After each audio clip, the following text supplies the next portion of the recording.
Okay, before I get into the examples, I said I was going to comment on the proof of the central limit theorem very briefly, and I didn't do that.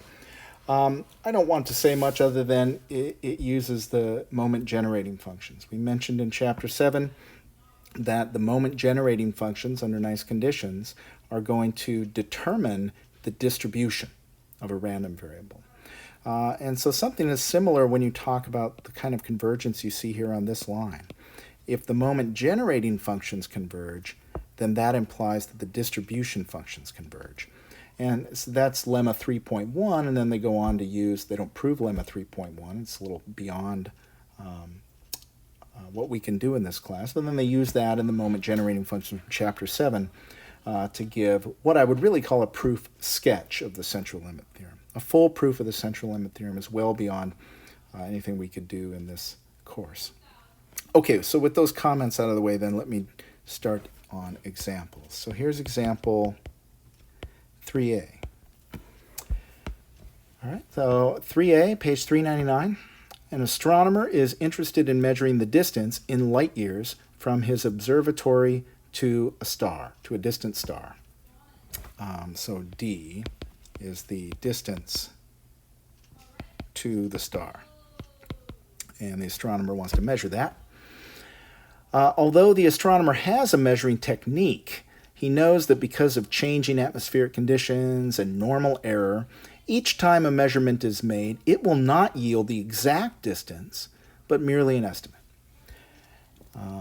Okay, so xj is going to be the result. Imagine he's making a sequence of measurements, so it's the result of the jth measurement. Okay. As a result, the astronomer plans to make a series of measurements and then use the average value of these measurements as his estimated value of the actual distance. So he's going to look at, so Sn is x1 plus down to xn. He's going to look at the average and use that as an approximation for the actual distance. We'll assume n is large. He's going to make a lot of measurements. If the astronomer believes that the values of the measurements are independent and identically distributed random variables, okay, so x1, x2, and so on are IID, having a common mean d, so d is the expected value of x1, x2, x3, and so on, and a common variance of 4. Now, the book actually makes a mistake here. They say, in parentheses, they say light years. They say a common variance of 4 light years. But the variance couldn't have units light years because the x's have units light years. So the variance would have to have light years squared as its units. It would be the standard deviation, the square root of the variance, whose units would be light years. But in any event, numerically, this is what they mean. The variance is 4. And the question is, how many measurements does he need to make? What does n need to be, in other words, to be reasonably sure that his estimated distance is accurate to within half a light year? Okay. So he wants his estimate to be accurate to within half a light year. So he wants this absolute value to be less than 0.5. How can he pick n so that he's reasonably sure, as they put it, that this is true? So to be reasonably sure, well, that's a little subjective. What they do later in the example, in the solution of the example, is they define what they mean by reasonably sure. They mean reasonably sure means that this probability should be at least 0.95. So we want to find n so that this is true. All right. Well, let's see. How can we do that? Let's use the central limit theorem. Right. The law of large numbers is what's giving us that inequality, which is saying that this is a good idea for the astronomer to try in the first place. So the law of large numbers is our first order approximation. If we want to measure how accurate the law of large numbers is, we have to go one order further to a higher order approximation and go and look at, that's why we're looking at the central limit theorem. So remember, the intuition of the central limit theorem says that Sn has approximately the same distribution as n times mu plus root n sigma z, where z is a standard normal.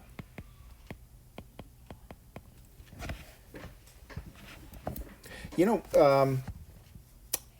well, I was going to add something to this intuition, but I'll add it in another example where we can see it immediately in action. So just use this intuition for now. This is our intuition. Sn approximately looks like that. So that means Sn over n has approximately the same distribution as mu. Well, what is mu in this case? Well, I'll leave it as mu here. Mu plus, then we divide by n, so 1 over root n, sigma z. So now I need to know what my mu and sigma are. In this problem, mu is d, that's the mean. Right? And my sigma is the square root of the variance, so the square root of 4. All right, and of course the square root of 4, that's 2. So let's substitute that in to the probability. So here I'll just recopy this. This is the probability that I'm really interested in. And I'm going to use the central limit theorem to approximate that probability by what I get when I use this expression here. So I have the absolute value of d plus 2 over root n z minus d is less than 0.5. Okay, so that is the probability that 2 over root n times absolute z is less than 0.5. So this is the probability that absolute z is less than root n over 4. Okay. So what is that? How do we get that? Right, if you look at the picture, if I want to get that from a table, right, the table is only going to give me areas that extend from some positive number all the way back to negative infinity. Right? But what I'm looking for, because of the absolute values, is just this center chunk. So what I really want is this whole thing minus this tail part back here. But the tail part is the same as that tail part. So I could take this whole thing minus this bit. All right, well, that whole thing is just phi of root n over 4. And then you want to subtract off this tail bit, but that tail bit is, well, I'm writing too big for my tablet. That tail bit is 1 minus phi of root n over 4. So this gives me 2 times phi of root n over 4 minus 1. Remember that phi is, right? Phi is the distribution function of a standard normal random variable. It's the one that you can look up in the table and see the values.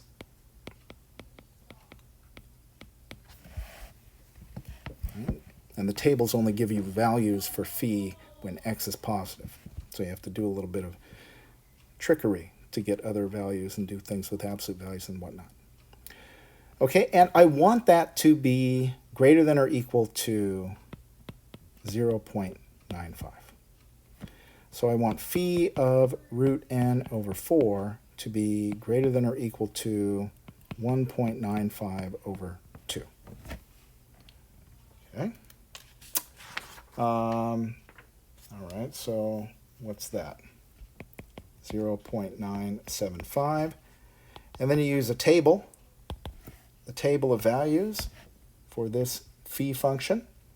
And you're going to get that you need root n over 4 to be bigger than or equal to 1.96. So that says that Root n should be bigger than or equal to 7.84.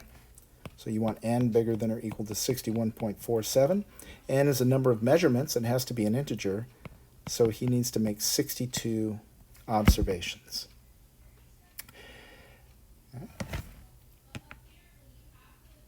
And we should say approximately 62 observations, because although there's a lot of precise calculations here, there is an approximate inequality right there. We've used the central limit theorem to approximate that probability.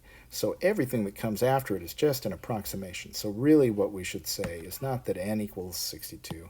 We should say that n is approximately equal to 62.